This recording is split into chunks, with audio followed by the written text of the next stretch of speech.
touching the truth.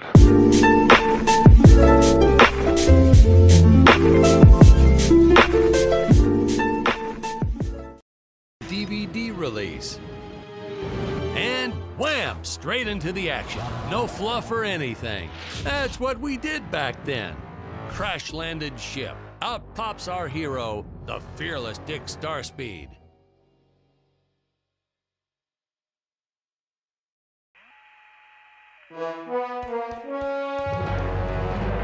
The ship's velocity reactor is damaged. I believe that I am stranded on an alien planet. Played, of course, by actor Jonathan Digby. Went on to some minor roles after this. Such a shame. I thought from day one this guy's got leading man written all over his face. Greetings, citizens of Gravoria. I am Dick Starspeed, and I come in peace. Probably shouldn't have had Dick draw his weapon when he was talking about peace. Well, maybe one day we'll go back and CG it into a sandwich or something instead. Ha! Just kidding. And this is what people pay to see. A no-name middle-aged B-list actor duking it out with stuntmen in costumes. Such stunning choreography. Now the extras in those robot suits really knew how to take a punch. No, literally. I told Jonathan not to hold back. Give it all to him. Kick him in the nuts and bolts. Holy smokes!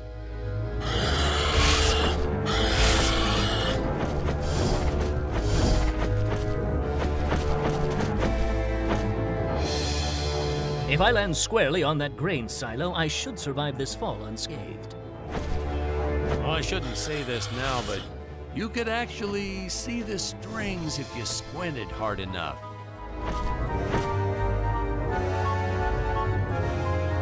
A screenwriting trick from back in the old days. You put a grain silo or some haystacks down and it solves all your gravity-related problems.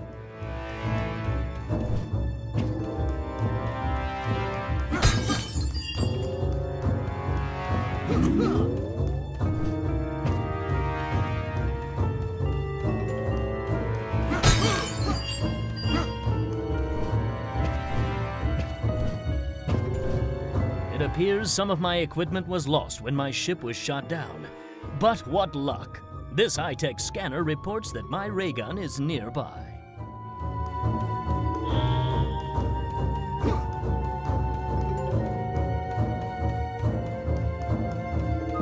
Ah, the dinosaurs! You just don't see quality stop motion like this anymore, do you? Someone actually sat there and moved them, frame by frame. Today, it'd be done with computers, but where's the artistry in that?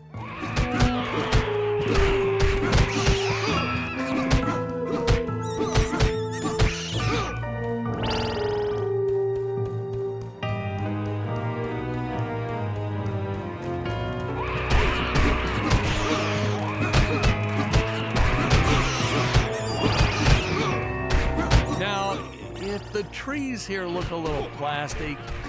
Well, it's because they are. I took them from the set of my last film, Vampire Island 2.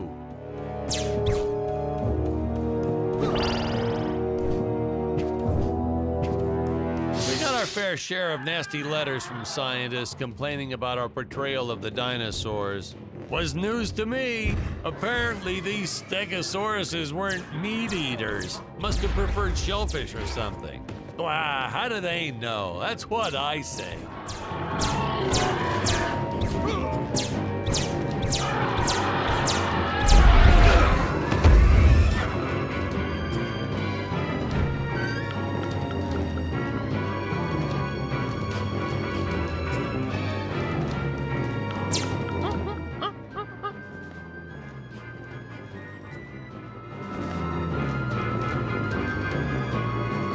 As usual, the local population is defenseless. That's where our hero steps in and saves the day.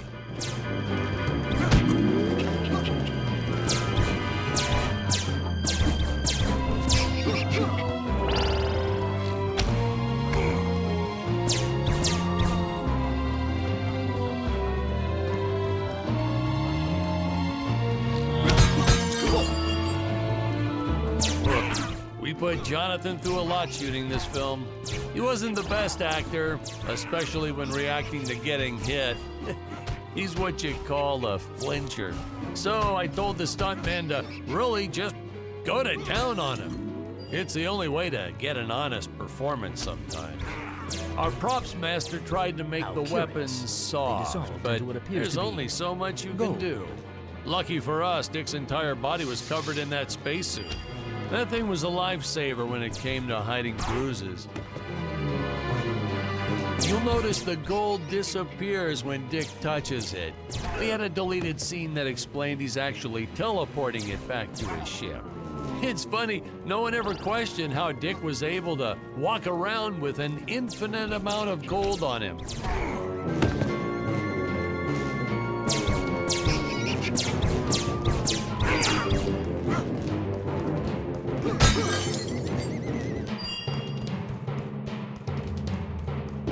We had to redo these shots. Our first attempt was kind of a disaster. We tried using real apes, thought it'd cut down on the costume budget a bit. But have you ever tried working with apes? They are the worst actors ever. They don't sit still for a moment, and the second you take your eyes off of them, they're flinging their feces all over the place.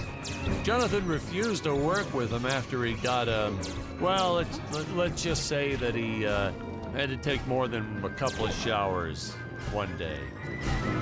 You know, you never forget the smell of monkey poo.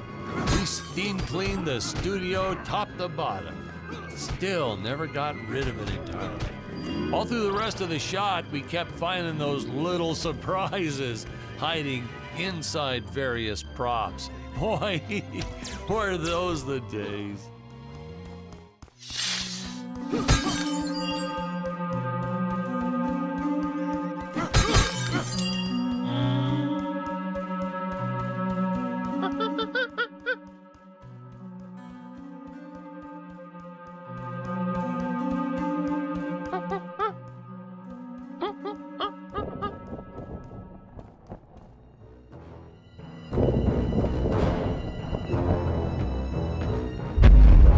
Some really top-notch stop-motion effects, huh? Unfortunately, we skimped on the Dick Starspeed puppet a little. The Earthman is not for you to eat, fiend! Oh, this was groundbreaking. We had the woman rescuing the man for once. We were really ahead of our time with this scene, but well, then again, I've always been rather progressive. The studio execs didn't seem to get why it was such a big deal, though. Sorry, we don't see this as anything unusual. Ha! Of course! It's unusual. A woman would never save the man. It just doesn't happen. Not in the movies, not in real life. I don't know why we didn't get more recognition for this scene. No, I guess I was just a little too ahead of my time.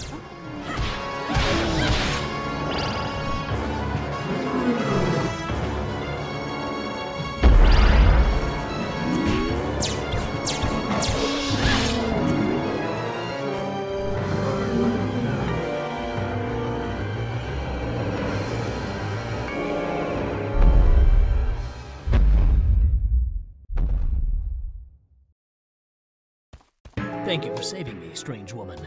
What is your name? I am the magnificent Scarlet Nova.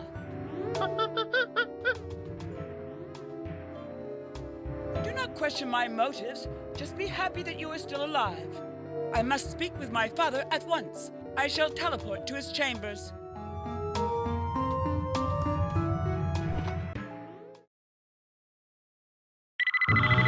Huh? Where is this place? This is not my father's chambers. You have disobeyed me for the final time, Scarlet. Enjoy an eternity in the Tower of Eternal Solitude. For all eternity! The old fool did not notice I am wearing my jetpack. Booster usage. Jump. Wait. Wait. Use booster. Survive deadly fall.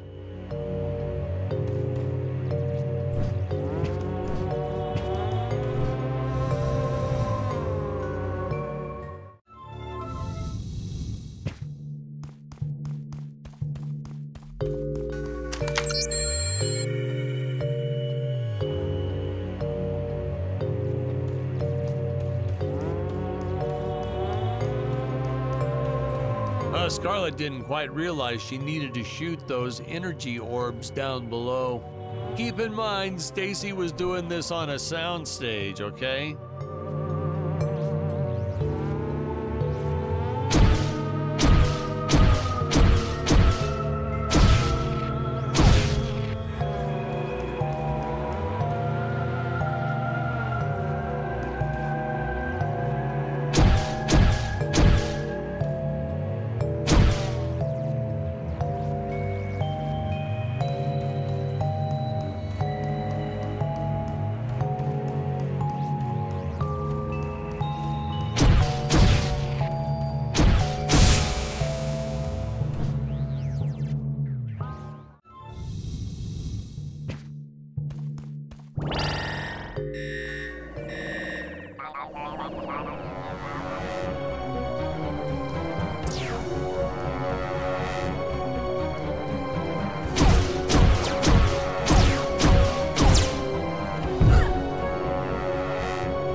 The energy imps. Such a neat effect. We had to paint each movement frame by frame and superimpose it into live footage. We were pulling all-nighters for weeks. Well, when I said we, I meant the artist. I'm pretty much useless if I don't get a solid 10 hours a night. But they were at it forever. They had to redo it all because I accidentally told them red instead of blue the first time. Artists.